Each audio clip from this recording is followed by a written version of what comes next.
สวัสดีนักล่าทุกคนครับสวัสดีครับวันนี้นะครับผมก็มีเทคนิคเล็กๆน้อยๆนะครับมาแนะนำกันอีกก็คือเทคนิคการหาจุดเกิดมอนดีๆนะครับคือโดยปกติเนี่ยการรีเวลาในเต็นท์เนี่ยบางทีมันไม่พอนะครับเพราะว่าบางทีเราอยากได้ตำแหน่งดีๆด้วยเนาะมีก้อนหินมีอะไรเงี้ยครับเพื่อทำสปีดรันนะจริงๆหลายๆคนก็น่าจะรู้แล้วนะครับว่ามันทำยังไงเนาะอย่างพวกสปีดรันนี้น่าจะรู้กันอยู่แล้วแต่นี้ผมมาแนะนำแล้วกันครับซึ่งเป็นวิธีที่ดีมากๆครับโดยใช้ไอเทมนะครับไม่กี่อย่างหลักๆก็คือใช้ learning pod นะครับแล้วก็โดยปกติเนี่ยแค่ learning pod อย่างเดียวก็น่าจะได้แล้วครับแต่ว่าผมมักจะเอาแท็บไปด้วยเพื่อให้มันมอนมันอยู่ในพื้นที่ค่อนข้างชัวร์นะครับให้มันอยู่นิ่งๆแล้วเราจะได้เซฟเควสได้ง่ายๆเนาะโอเคครับงั้นไปลองดูกันเลยแนะนำอีกอย่างนะครับสภาพอากาศที่เราควรจะเลือกนะครับยกตัวอย่างแบบน้ำแข็งแล้วกันครับคือสภาพอากาศ inclemency ครับ inclemency เนี่ยก้อนหินจะมีในทุกๆจุดเลยถ้าเป็นสภาพอากาศอื่นๆเนี่ยก้อนหินมันจะไม่ครบนะมันจะสุ่มนะครับว่าจะเกิดตรงไหนบ้างซึ่งถ้าเราอยากจะเอาไปทำสปิรันอะไรเงี้ยครับก้อนหินถ้าอยากให้ครบก็ต้องใช้สภาพอากาศ inclemency เนาะโดยเฉพาะแบบน้ำแข็งนะครับซึ่งในคลิปเนี่ยผมกำลังจะให้ Arkwell เนี่ยครับมาอยู่ในตำแหน่งแมป10เนาะเพราะว่าแมป10เนี่ยมันเป็นสะพานและมีหิน3ก้อนครับมาดูกันเลยครับโดยใช้ learning pod เพื่อล่อมอนนะมันเป็นพอร์ตไว้สำหรับดึงมอนนะครับดึงไว้ล่อมอนจะวิ่งตามเรามาลองดูกันเลยครับ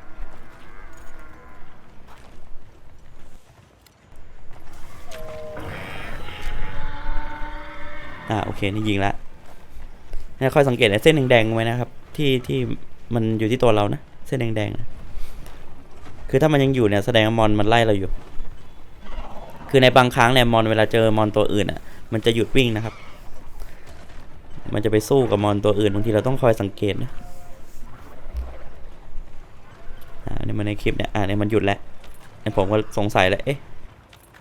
มันตีกับมอนตัวอื่นอยู่หรือเปล่านะแล้วก็ใช่จริงๆด้วยผมก็ต้องวิ่งมายิงมันอีกรอบนะ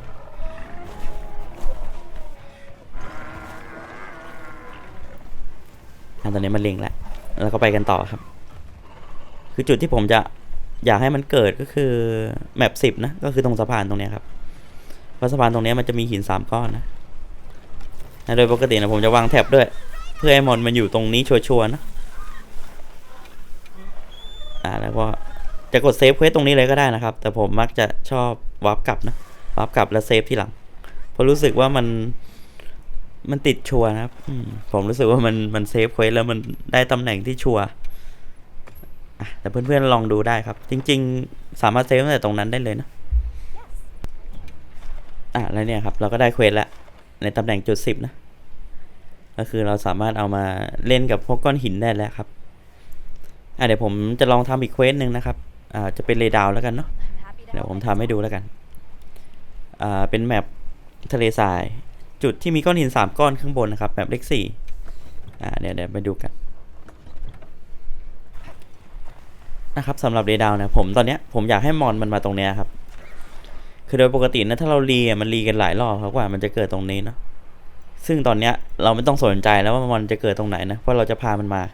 แล้วค่อยเซฟคือมันจะง่ายขึ้นเยอะครับสำหรับหาเควสตำแหน่งดีๆเนาะ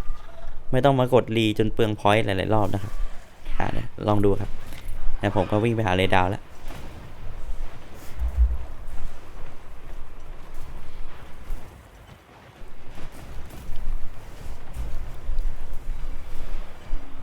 ไปถึงก็ยิงครับแล้วก็คอยสังเกตไอ้เส้นแดงๆนะคอยสังเกตที่มอนก็ได้ครับดูว่ามันยังตามเราอยู่หรือเปล่านะคือถ้ามันไม่เจอมอนตัวอื่นเนี่ยส่วนใหญ่มันก็จะตามเราตลอดนะครับแต่ถ้ามันเจอมอนตัวอื่นบางทีมันจะหยุดตีนะ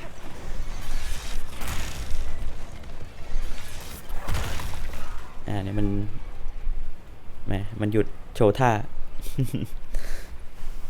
เดี๋ยวมันก็ตามมาครับเสียงยังอยู่ก็แสดงว่ามาอยู่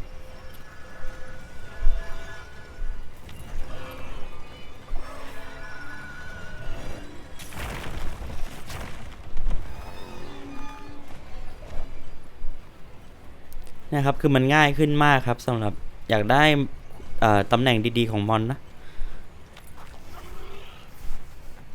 คือบางคนน่ะยังไม่ทราบนะว่าเอ้ยมันทำอย่างนี้ได้นะครับคืออันนี้ผมเป็นเทคนิคแล้วกันครับเผื่อเพื่อนๆบางคนยังไม่รู้นะก็มาแนะนำกันตรงนี้แหละครับเพราะว่าแมปตรงเนี้ยผมว่าดีที่สุดของแมปนี้แหละมีหิน3 ก้อนแล้วปกติเนี่ยผมชอบจะวางแท็บไว้นะคือเวลามันติดแท็บแล้วผมจะเซฟผมว่ามันได้ตำแหน่งชัวร์ครับคือบางครั้งเวลามันเดินอยู่อะ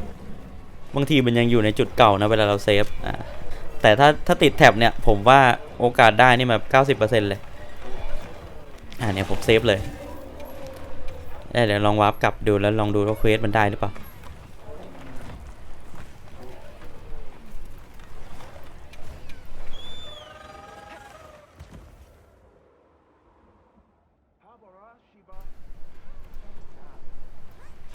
เรามาดูที่เอาบ้างว่ามันได้หรือเปล่านะเรียบร้อยครับได้แล้ว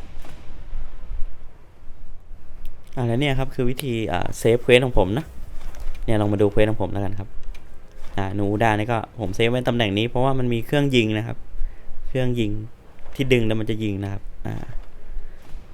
นี่ก็กอตรงนี้ก็มีหินตรงนี้ก็หิน7 กับ 10ในหินเยอะนะครับหวังว่าจะเป็นประโยชน์นะครับลองไปทำกันดูครับ